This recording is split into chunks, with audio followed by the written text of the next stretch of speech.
Some neighbors are upset over rezoning land in Nixa. It's located near the Shady Acres subdivision, which is right here. So here's Massey, there's South Main, this is Sunrise, and this is the area we're talking about here. Those neighbors are concerned about the business that could open next door.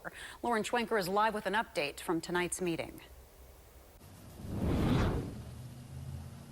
Maria, right now I'm outside of Nixa City Council, where Planning and Zoning recommended approval tonight for combining those lots near the Shady Acres neighborhood. Now, if you're wondering where that is, it's just off of Highway 160 in Sunrise Drive. Developers want to create a single commercial district.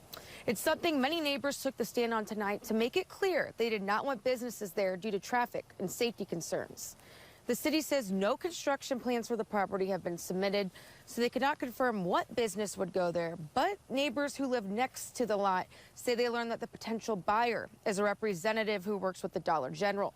Now, tonight, the developer's lawyer said the neighborhood has protected covenants about zoning and said homeowners should have eventually saw this coming. But many here tonight say they weren't aware of them at all.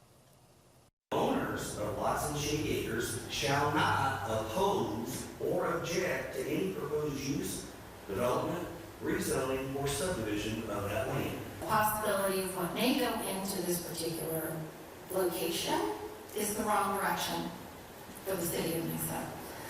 It would not lend toward a positive neighborhood environment. This would not promote a positive city image.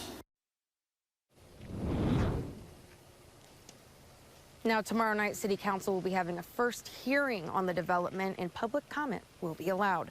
Reporting live in Nixa, I'm Lauren Schwenker, KY3 News.